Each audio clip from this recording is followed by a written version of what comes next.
महासचिव जी, ये जो लोक अदालत का जो यहाँ पे संचालन होता है हर महीने, उसमें देखा जाता है कि जो केसेस खत्म होने वाले नहीं होते हैं, उनमें भी पार्टीज को लोक अदालत का नोटिस भेज दिया जाता है। उसके बारे में क्या कहना है? ऐसी शिकायत कई दिनों से मिल रही है कि जो लोक अदालत, नेशनल लोक अदालत का जब कोई डेट फिक्स होता है और न्यायालय के द्वारा जिसको कहते हैं कि अंधाधुंध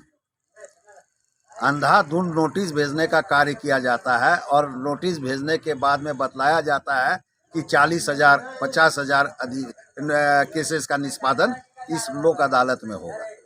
सबसे बड़ा आश्चर्य का बात तो ये है कि उसमें वैसे अभिलेख का भी नोटिस चला जाता है जिसमें कि कोई कार्रवाई आज तक नहीं हुई है और जिसका कि निष्पादन लोक अदालत में नहीं हो सकता। तो जो अभिलेख, जिस केसेस का निष्पादन अब ये लोक अदालत में हो ही नहीं सकता है, पहले तो उस सब नोटिस को भेजकर खाली संख्या नोटिस का बढ़ा देने से ये बहुत दुर्भाग्यपूर्ण बात है। और इसको अगर आप सही माने में कहिएगा तो ये आंख में धूल झोंकने के बराबर है, पहला। दूसरा, वैसे लोग जिनको नोटिस मिलता है और अदालत से नोटिस मिलता है तो वो घबरा जाते हैं, क्योंकि पुलिस वाले जाते हैं नोटिस पहुंचाने। ऐसे ही किसी के घर में अगर पुलिस चला जाता है तो पूरे गांव में चर्चा हो जाता है कि फलाना के घर में पुलिस पहुंची है, और अगर नोटिस लेके पहुंची है तो और बड़ी बात हो जाती है गांव में कि इसके घर में जरूर कोई ना कोई बात है।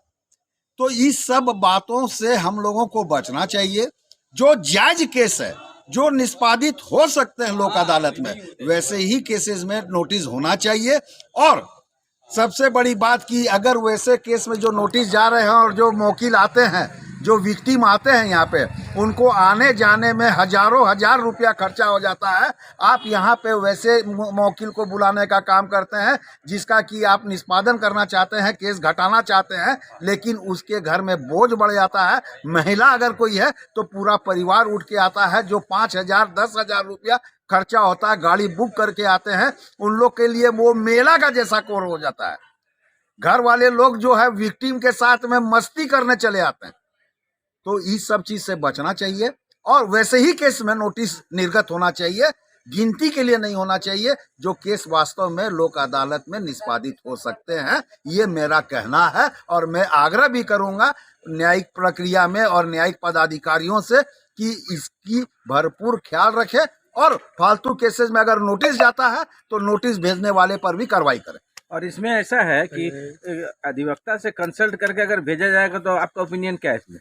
देखिए, न्यायालय में जो भी काम हो, वो अगर किसी वकालतनामा किसी अधिवक्ता का लगा हुआ है तो आपको ये तय मान के चलना चाहिए। अगर ओवरलुक के अगर आप काम कीजिएगा तो ये गाड़ी बहुत दिन तक नहीं चलेगी। इसमें ईंधन जो है जब खत्म होगा तो उसमें ईंधन डालने लायक भी नहीं रहेगा, इंजन फेल हुआ रहेगा। इसलिए अधिवक्ता को अगर वकालतनामा है तो अधिवक्ता की सहभागिता नोटिस भेजने के बाद, नोटिस मिलने के बाद और केस निष्पादित होने के पहले जरूर रखनी चाहिए।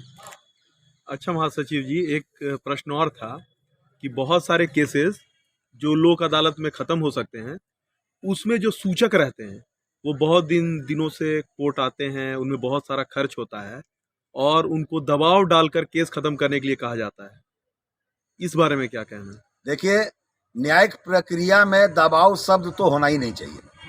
जहां दबाव शब्द आ गया तो वहां पे किसी को भी, विक्टिम को, चाहे एक्यूज को, ये चाहे इन्फॉर्मेंट को, रिलीफ नहीं मिलना।